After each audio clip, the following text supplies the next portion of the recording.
Querido y amoroso Padre, que estás en los cielos, queremos pedirte que con tu Espíritu Santo estés aquí también en nuestros medios, llenando este templo y llenando nuestros corazones.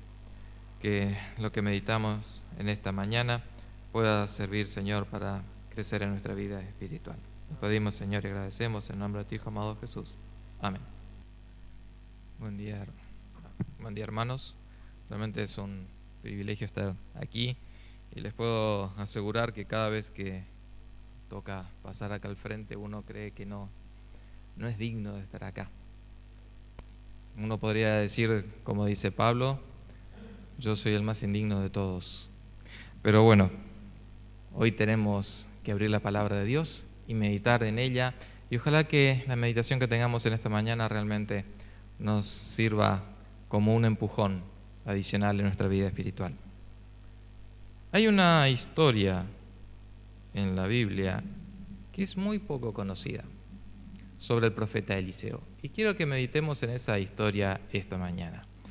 Saben que Eliseo, cuando vio partir en el carro de fuego a Elías, pidió una doble porción del espíritu de Elías. Elías le dijo, si me ves partir, entonces lo recibirás. Y lo vio partir, y el manto de Elías cayó desde ese carro. Eliseo lo tomó y a partir de ese momento lo usó como señal de haber recibido el rol profético para Israel, el reino del norte, no todo el pueblo de Israel, sino las 10 tribus del norte. Ya se había separado Judá y Benjamín del resto de las tribus. Y un pedido que había hecho era recibir el doble poder que había tenido Eliseo. Saben que que había tenido Elías, Elías hizo 16 milagros, por lo menos 16 son los que están registrados en la Biblia. ¿Saben cuántos están registrados de Eliseo? 32. 31 hechos en vida y uno después de muerto. Estos dos últimos son los más desconocidos por ahí de los milagros de Eliseo. Y vamos a meditar en el último que hizo estando vivo. Y vamos para eso a ir a Segunda de Reyes, capítulo 13, versículos del 14 al 19. Es una historia cortita, pero realmente tiene mucha tela para cortar. Les voy a leer de la versión Nueva Biblia al Día, que dice así. Segunda de Reyes 13, versículos 14 al 19. Cuando Eliseo enfermó de muerte, el rey Joás de Israel lo visitó y echándose sobre él se puso a llorar y exclamó: Padre mío, carro de Israel y su guía. Eliseo le dijo: toma un arco y algunas flechas. Y él así lo hizo. Abre aquella ventana que da hacia el oriente, le ordenó. Entonces le pidió al rey que pusiera la mano en el arco, mientras él ponía sus manos sobre las manos del rey. Dispara, ordenó Eliseo. El rey disparó. Esta es flecha del Señor que completa la victoria sobre Siria. Vencerás completamente a los sirios en Afec, exclamó el profeta. Ahora, toma las demás flechas y golpea con ellas el suelo. El rey las tomó y golpeó 3 veces el suelo y se detuvo. Debiste haber golpeado el suelo 5 o 6 veces, exclamó enojado el profeta, porque entonces habrías derrotado definitivamente a los sirios, pero solo los derrotarás 3 veces. Ahí termina la historia. Una historia de la que hay realmente muchas lecciones para sacar. Una historia casi desconocida, lamentablemente, porque les digo, para sacar algunas ideas, estuve tratando de buscar otros sermones sobre este tema y me he encontrado que hay muchos sermones en las demás iglesias menos en la nuestra. De la nuestra no encontré ninguno. Y entonces vi que hay un abanico de opciones muy interesantes para sacar lecciones. Pero como no podemos ver todas las caras de la historia hoy, les voy a dejar como tarea para el hogar, que en esos momentos en que dedican para su culto y su meditación personal, vuelvan a leerla con mucha oración. No una, léanla varias veces, a ver si cada vez que leen Dios les muestra algo diferente que por ahí aquí no lo tocamos. ¿Sí? Pero vamos a escarbar un poquito en esta historia y es bueno comenzar siempre por el comienzo. Pues si comenzamos por atrás, nos puede ir mal, ¿no es cierto? Así que vamos a comenzar por el principio. Y allí dice que Joás, y hace una aclaración, rey de Israel, viene a ver a Eliseo. ¿Y por qué aclara Joás, rey de Israel? Porque en Judá en ese momento también había un rey que se llamaba Joás. Entonces, vamos a ver qué característica tiene este Joás, rey de Israel. Y vamos a ir unos versículos más atrás, versículos 10 y 11. Dice, Joás llevaba 37 años reinando en Judá, cuando Joás, hijo de Joacás, comenzó a reinar en Israel y reinó en Samaria 16 años. Pero fue malo, porque al igual que Jeroboam, hijo de Nabat, fomentó la adoración a los ídolos, con lo que hizo pecar al pueblo. Parece un poco contradictorio. Joás, acá se hace de él una descripción lapidaria, no es nada bonito, nadie va a querer que en la lápida diga, aquí yace un hombre malo, ¿no es cierto? La Biblia dice que Joás era malo, porque había hecho pecar al pueblo de Israel con el mismo pecado de Jeroboam. ¿Cuál era ese pecado? Jeroboam, cuando se dividen los reinos, establece un nuevo culto en Samaria, porque tenía miedo que los israelitas, si seguían yendo a las 3 fiestas anuales que tenían que asistir a Jerusalén, al ir a Jerusalén, quisieran volver a formar parte del reino unificado, y entonces seguiría reinando, sería rey, el rey de Judá, y él tenía miedo, Jeroboam, que lo mataran a él por traidor. Entonces hizo un culto parecido, con 2 capitales, con templos, una estaba justamente en Samaria. Estableció sacerdotes, sumo sacerdote, un sistema de sacrificios y representó a Jehová, el Dios del cielo, con forma de un becerro de oro.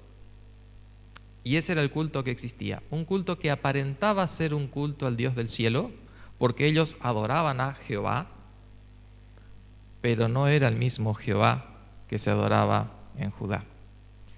Tenía sacerdotes, sumos sacerdotes, las mismas fiestas, muy cercanas en las fechas, pero no era el culto que Dios había establecido.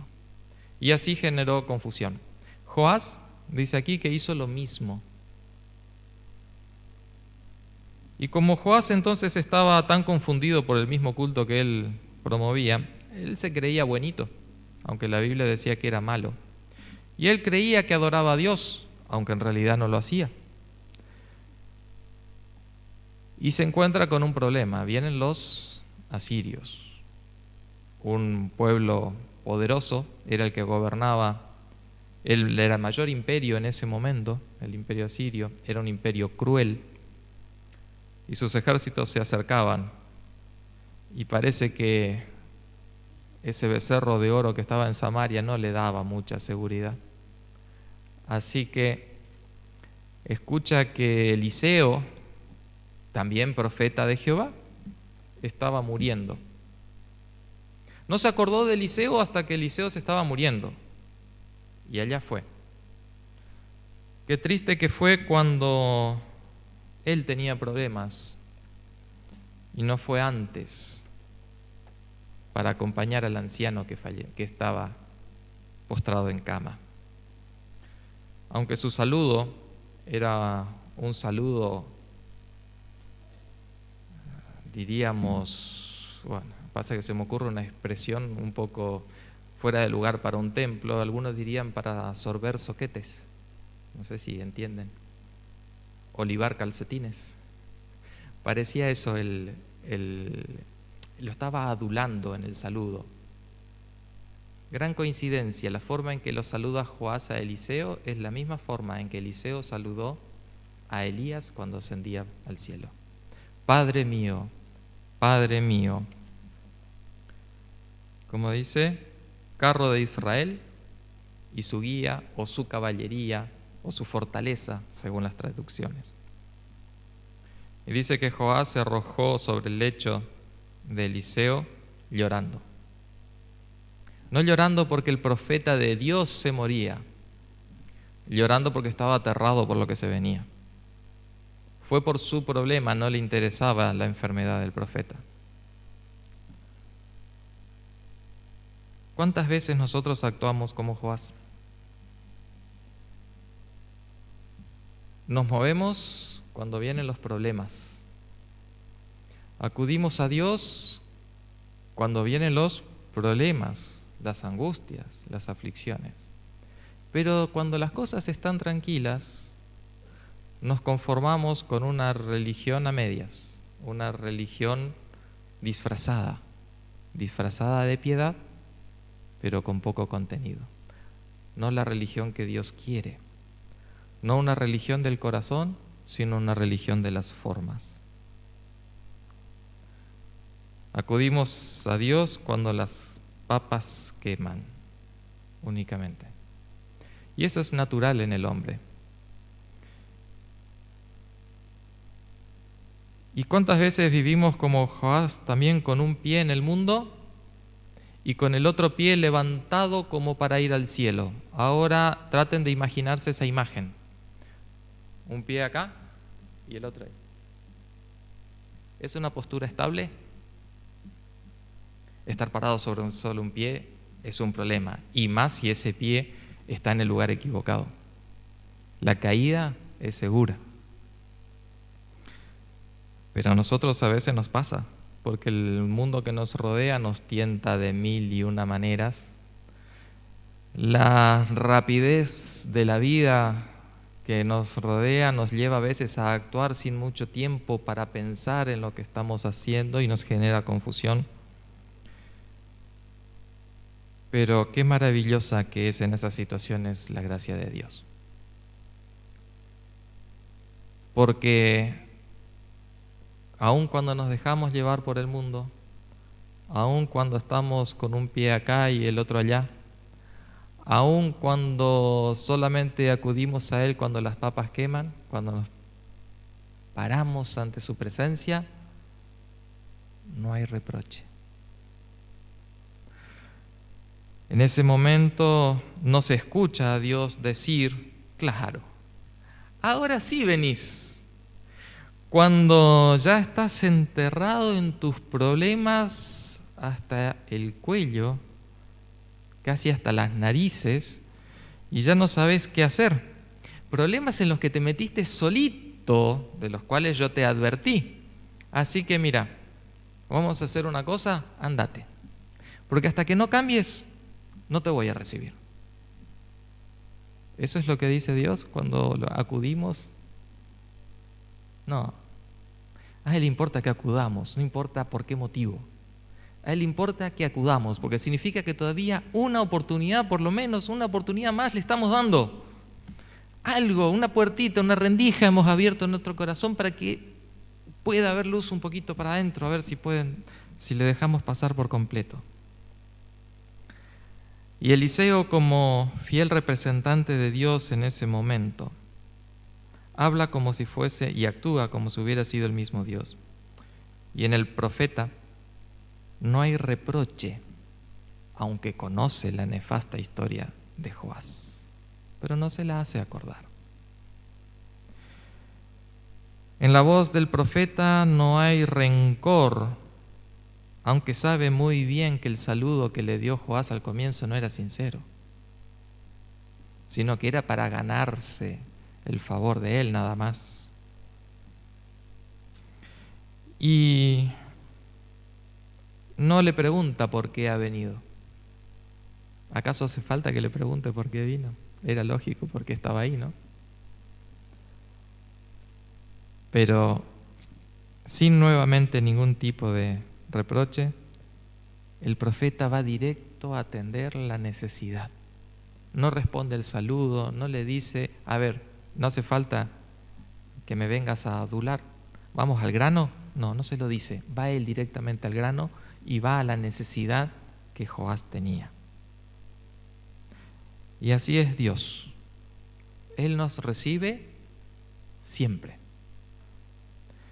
No importa lo que nos motive a ir, Él siempre está con los brazos abiertos. Vamos a ir al Evangelio de Juan, el capítulo 37, la segunda parte del versículo. Y ahí hay una afirmación de nuestro Señor Jesús maravillosa.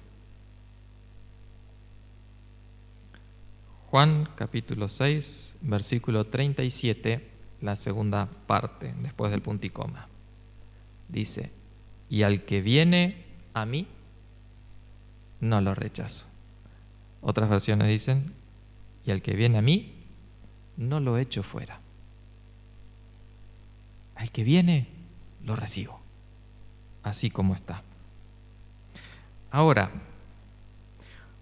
hoy nosotros, que somos los representantes de Cristo, imitamos en nuestro trato con los hijos descarriados de Dios, sea que estén dentro o estén fuera de la iglesia, al profeta Eliseo. ¿Será que hoy los recibimos a todos con las manos abiertas, los brazos abiertos, sin reproche, sin rencores, y atendiendo directamente la necesidad, sin siquiera esperar que ellos tengan que pedir? Porque hoy, al final de cuentas, la iglesia es el profeta de Dios, el verdadero profeta que está en esta tierra, anunciando el último mensaje de Dios para este mundo. La iglesia también es la embajadora de Dios que habla en nombre de Él, y dice el capítulo 5 de 2 de Corintios, que Dios habla, dice, vamos a buscar capítulo 5 de 2 de Corintios. A ver, allí donde, lamentablemente, como la tablet no la tengo acá, se me ha roto. Voy a pedir prestada, si me prestan una Biblia. ¿Me prestas un cachito?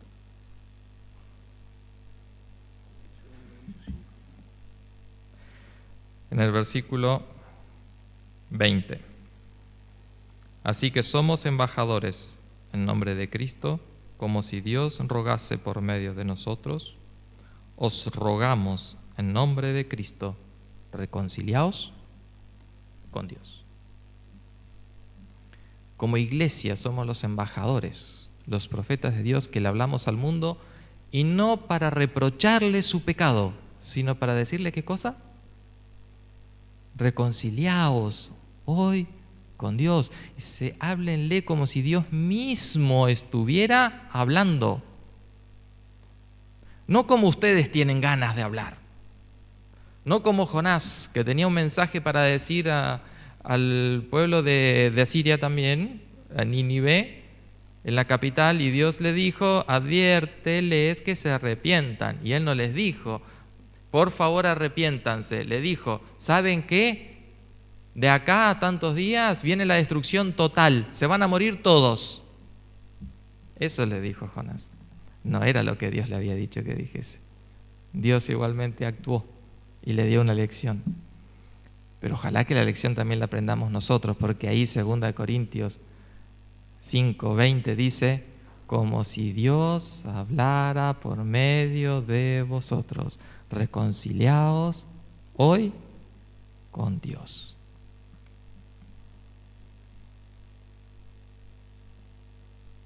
¿Es nuestro lenguaje de reproche o de invitación? ¿Se refleja en nuestras palabras el rencor o el amor perdonador? ¿Las palabras que pronunciamos son las nuestras o son las de Dios? Quiero aclarar una cosa, no vengo acá a dar palos. Alguna vez, una de las últimas veces que estuve acá, me dijeron que había sido muy duro lo que había estado predicando. Pero saben una cosa, si la Biblia a mí no me llama a la reflexión y no me pone frente al espejo, no me sirve. Si la Biblia no me hace ver lo que soy realmente, no me sirve. Y si yo voy a esperar ir a la Biblia para que me haga mimos, no me sirve. Y cada una de estas preguntas que estoy haciendo acá esta mañana no las hago solo a la iglesia. En primer lugar me las hice yo y me las hago yo y me las seguiré haciendo yo. Pero la idea de la Biblia es el cambio, y el cambio duele, y el cambio tiene que ser de las cosas que están mal. Las cosas que están bien hay que cambiarlas, y si están mal hay que mostrarlas, hay que decirlas, hay que hablarlas. Así que continuemos con esta historia. Ahora, Dios recibe a Joás a través del profeta con los brazos abiertos, dispuesto a darle su bendición. Pero Eliseo no le dice: mira, escuchó Jehová tu pedido, así que ya te dio la victoria. Apenas entra Joás, le dice, se pone a llorar ahí, lo saluda, lo adula un poco al profeta. El profeta solamente dice una cosa: ¿viste esa ventana? La que da hacia el este, abrila. Una orden un poco extraña. Pero es interesante que el profeta no le está diciendo abre una ventana. Aparentemente, al decir abre esa ventana que da al este, es que en esa habitación por lo menos había 2 ventanas, mínimo. Y no le dice abrí cualquiera, abrí una. No, le dice específicamente cuál es la ventana que tiene que abrir. Dios, cuando da una orden, la da completa y al punto. Entonces el rey abre la ventana que da hacia el este y dice que ahora le ordena que tome el arco. Y el profeta, cuando el rey toma el arco, dice que pone sus manos sobre la mano que sostenía el arco. ¿Alguno de ustedes alguna vez tiró con arco? ¿Probó tirar? ¿Sí? ¿Cuántos metros fue la flecha? ¿Sí? ¿Cuántos metros más o menos fue la flecha? ¿Cuántos metros, cuántos pasos habrá ido la flecha? 4 metros más o menos. ¿Por qué tan poco?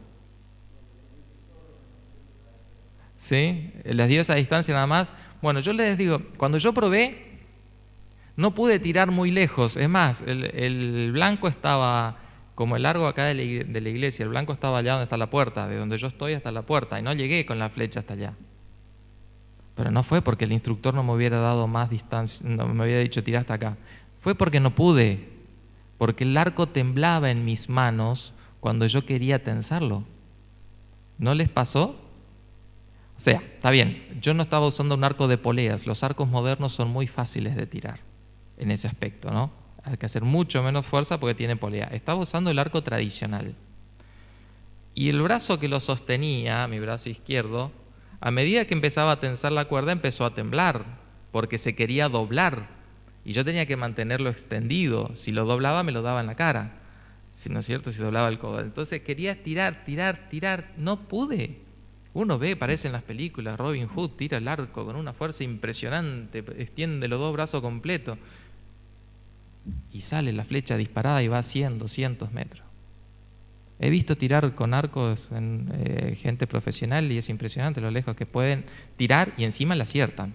Al circulito amarillo ahí le pegan. Parece que el arco que tenía Joás era de esos arcos fuertes, ¿no? Necesitaban fuerzas. Y el profeta, representando a Dios, le afirma la mano al rey. El profeta era anciano, pero debe haber estado fuerte todavía. Estaba enfermo, pero no estaba débil. Le afirma la mano al rey, la mano que sostiene el arco, y le dice: ahora, dispara. a través de la ventana, dispara. Así que el rey tensa lo más posible la cuerda. Cuando ya la punta de la flecha está llegando ahí a la altura del arco, suelta. Y la flecha sale sin rumbo, por lo menos para él, porque no le estaba apuntando a nada específicamente.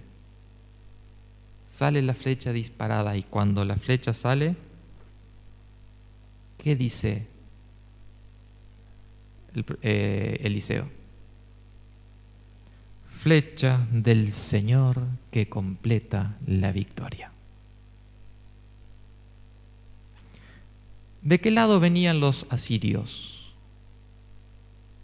Del este, del lado al que apuntaba la ventana. Dispara hacia donde vienen tus enemigos, aunque no los veas, dispara. Yo pongo mis manos sobre las tuyas para sostener el arco. A mi orden, dispara. Porque esa flecha, aunque no veas hacia dónde va guiada por mí y va directo a la victoria. Si yo la guío a esa flecha, va directo a la victoria. Hay varias lecciones que sacar de esta parte. Una es que Dios requiere obediencia perfecta. Cuando Él dice, haz esto, es haz esto y no lo otro. Un ejemplo muy claro es algo que está pasando hoy en el mundo. Hoy, específicamente, literalmente hoy, y cada 7 días. Somos más de 7.000 millones de personas en este mundo, pero menos de 20 o alrededor de 20 nos reunimos el día sábado para adorar a Dios. ¿Por qué?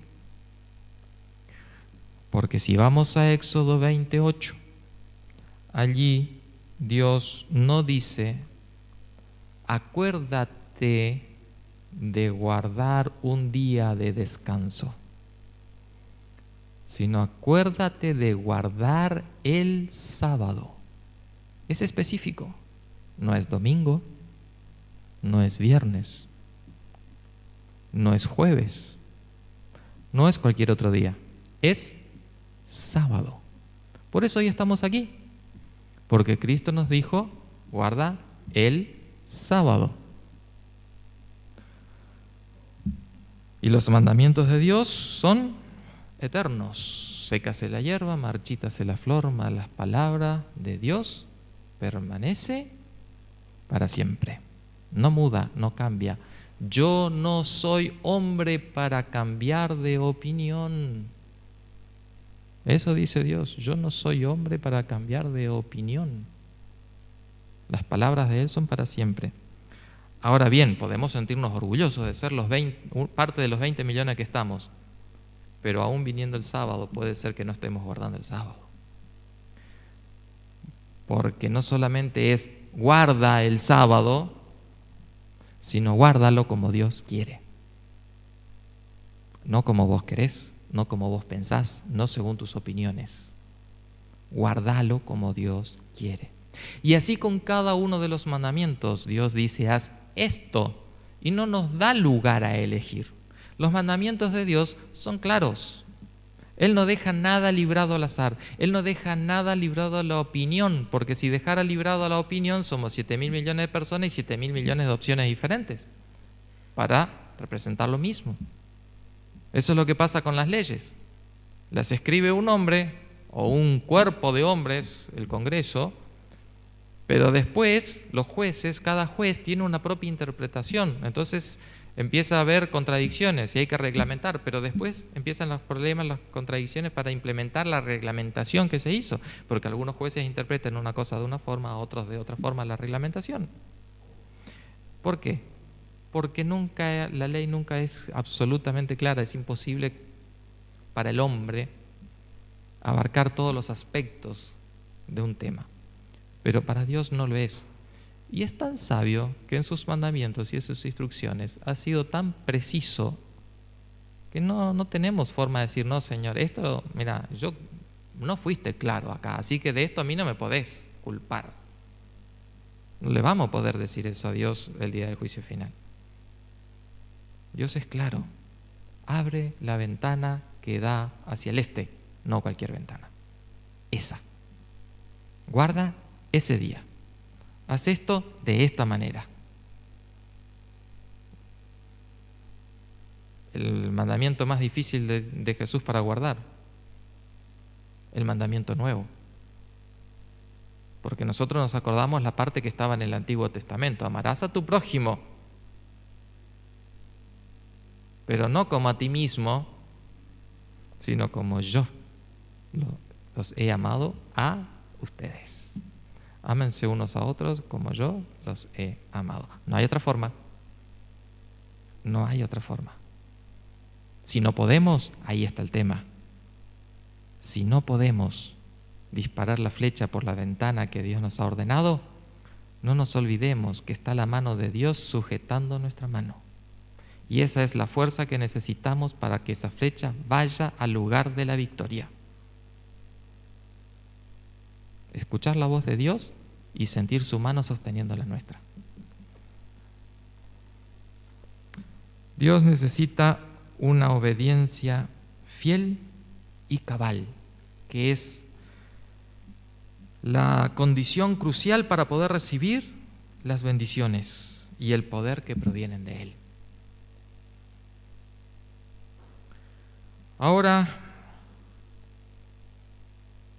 Joás, que cuando entró, dice que se tiró sobre el anciano y lloró. Esa actitud lo muestra con la cabeza hacia abajo, arrodillado en el suelo, dentro de esa habitación cerrada. Una imagen de estar concentrado en sí mismo, en su propio problema, en no ver nada más. Dios a través del profeta le dice, mira hacia arriba, hacia afuera y hacia arriba. Mira hacia el cielo y dispara tu flecha. Abre la ventana, ábrete, no mires hacia adentro, mira hacia afuera, que tus problemas no te agobien.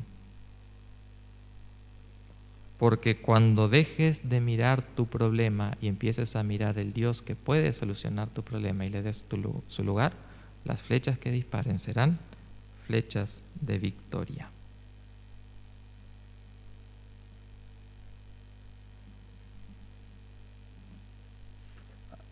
Algo más es que la flecha no es disparada por Dios. El destino de la flecha es guiado por Dios, pero la flecha es disparada por el hombre. Porque la victoria contra el mal, la victoria contra Satanás, la victoria contra el yo, aunque es una victoria de Dios y no nuestra, requiere nuestra acción. En los planes de Dios nosotros no somos macetas. En los planes de Dios nosotros tenemos un rol activo. Dios no va a llevar a cabo sus planes sin la intervención y la participación del hombre. Él podría haber hecho todo con los ángeles, o es más, podría haberlo hecho simplemente con una orden que saliese de su boca, pero decidió no hacerlo. Decidió hacer todo a través del hombre. Y eso fue para nuestro beneficio. Porque es en la acción que el hombre ejerce la libertad. ¿Y cómo podemos ver esto en esta historia?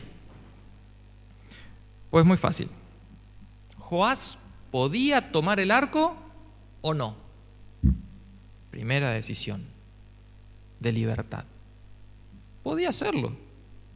Yo solo, con un arco, con una flecha tirada a quién sabe dónde, voy a lograr algo contra el ejército. Decirle a Dios que sea coherente y me dé una solución mejor, porque son los asirios.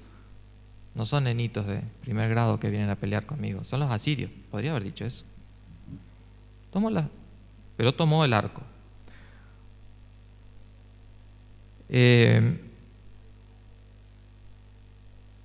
¿Podía haber abierto la ventana o no?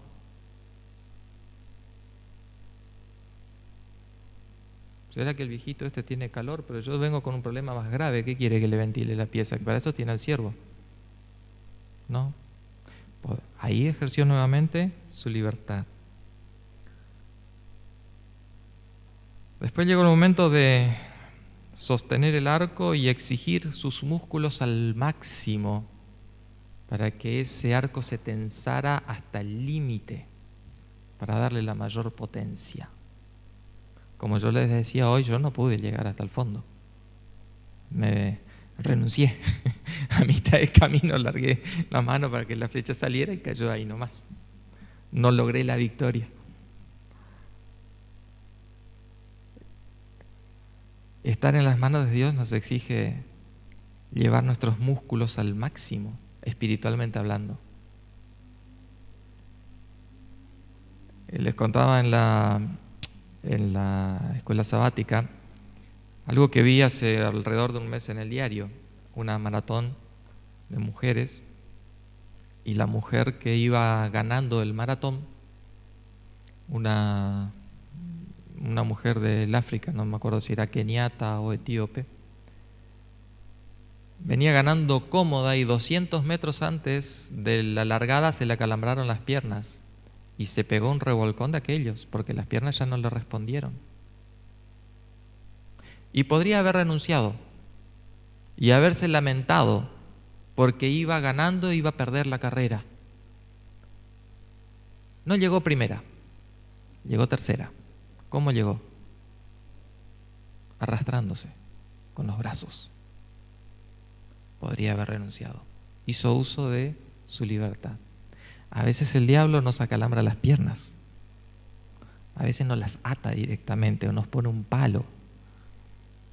Pero tenemos los brazos, si queremos. Y ahí está nuestra libertad. Arrastrarnos para lograr lo que Dios nos pidió y ponernos en sus manos o no. Podríamos decir, no, esto es demasiado esfuerzo y largar. Eso también es parte de nuestra libertad. Saben que Dios es todopoderoso, pero Él se ha autoimpuesto un límite a su poder. ¿Cuál es? Nuestra voluntad. Él se ha autoimpuesto un límite, nuestra voluntad. Y nuestra voluntad es el resultado del ejercicio de nuestra libertad. Y Él allí no lo va a violar nunca. Ahora, ya tomamos el arco, ya dejamos que Dios afirme nuestra mano, ya exigimos a nuestros músculos al máximo para lograr el mejor tiro. Estamos aguardando atentos la orden de Dios para disparar en el momento exacto y oportuno, en la dirección que Él ha indicado. Ahora, con la promesa de la victoria que acompañó a un acto tan elocuente como que el rey agarrara su arco de guerra y disparara, Joás se siente ya más confiado, ya está de pie, no está tirado ahí del lado del lecho de muerte del profeta llorando, está de pie, está confiado, tiene la promesa, vencerás a los asirios, yo te voy a dar la victoria, le dijo Jehová. Se siente bien y entonces viene una orden que lo toma de sorpresa. Agarra el resto de las flechas, hace un manojo en tu mano y golpea el piso. Es una orden un poco, no solo que es algo simple, hasta parece ridículo, porque las flechas son hechas para tirarlas al aire, lo más lejos posible, no para golpear el piso, ¿no es cierto? El rey se siente un poco desorientado, pero dice, bueno, el viejito este se está muriendo, vamos a hacerle caso, no le vamos a hacer pasar un mal momento. Pero la verdad que podría, pensaba por adentro, podría decirle a Dios que haga algo más elocuente, no algo tan común y que no tiene lógica. Pero bueno, vamos a hacer lo que dice el viejito. Agarró las flechas y golpeó 3 veces.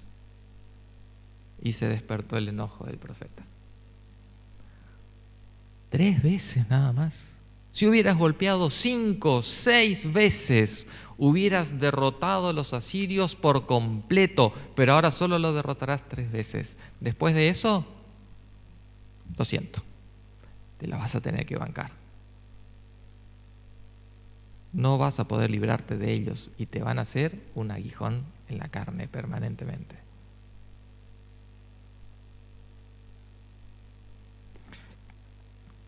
Si hubiese golpeado 6 veces, la victoria hubiera sido completa.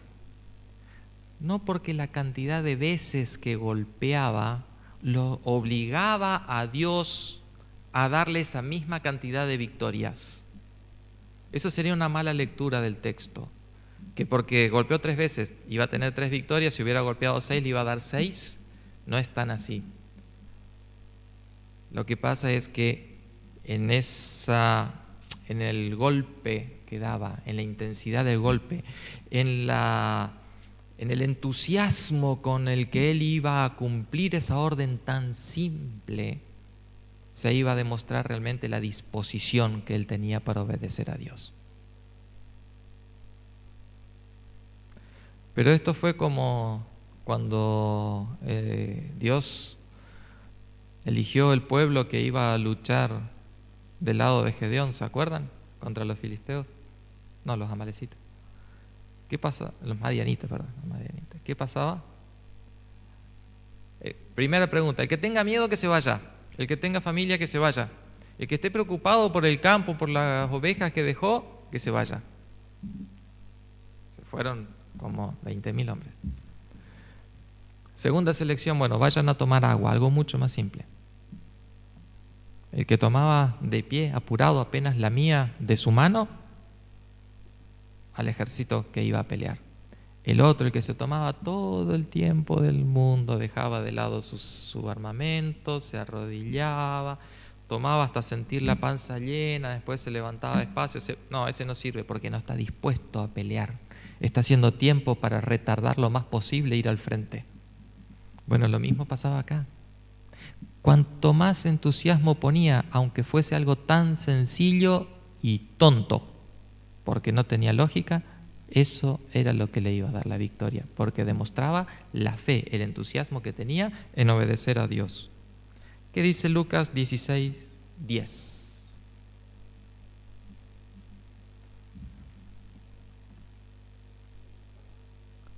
Allí dice, el que es fiel en lo poco, también es fiel en lo mucho. Y el que no es fiel en lo poco, tampoco será fiel en lo mucho. ¿Recuerdan cuando describimos a Joás al principio? Él tenía una religión que no era ni de aquí ni de allá. Parecía el cantante como Cabral era, ¿no? No soy de aquí ni soy de allá, no tengo edad ni porvenir. Bueno, parecía Facundo Cabral cantando. No era ni de aquí ni de allá, no estaba definido. Y cuando definió la locura, Einstein dijo que es locura hacer siempre las mismas cosas de la misma manera y esperar resultados diferentes.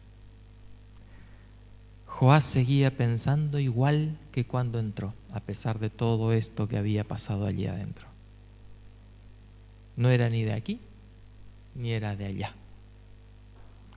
Se entusiasmó, pero no tanto.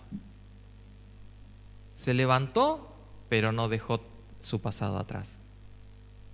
Entonces era lógico que en algún punto esa fe iba a mostrarse débil y tambaleante. Y ahí hay una enseñanza muy importante para nosotros. Nosotros también cantamos como Facundo Cabral, no soy de aquí ni soy de allá. ¿O hemos tomado partido definidamente por un lado? Porque eso se va a ver en cuántas veces golpeemos el piso con las flechas. Y eso, un ejemplo sería nuestra vida de oración. Cuando oramos a Dios, ¿con cuánta intensidad lo hacemos? ¿Lo hacemos por nuestros motivos egoístas o lo hacemos realmente por motivos que a Él lo mueven? Porque si lo hacemos por motivos egoístas, ¿saben qué? Vamos a golpear 3 veces. Y cuando Dios no nos dé lo que queremos o nos cansemos, vamos a dejar. Cuando realmente sean los motivos de Dios los que nos lleven a arrodillarnos en oración, no vamos a dejar de insistir hasta que recibamos lo que pedimos.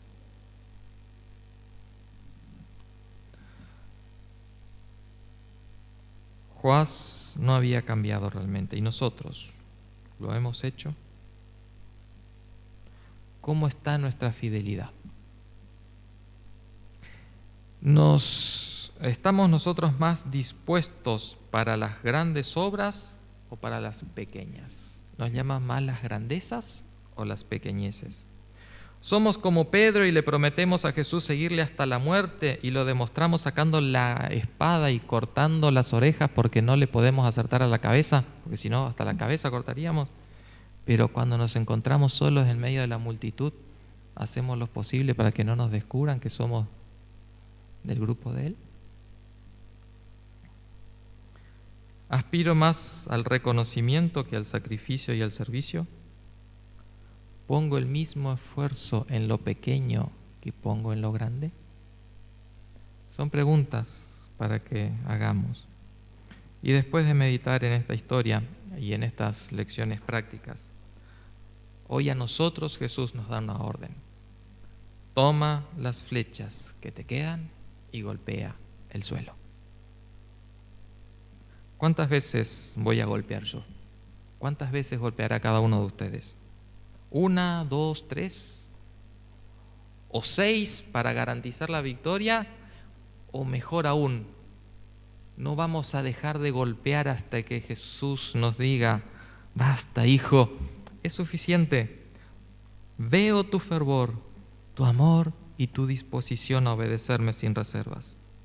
De esto depende la victoria o la derrota. Que Dios nos bendiga y nos guarde.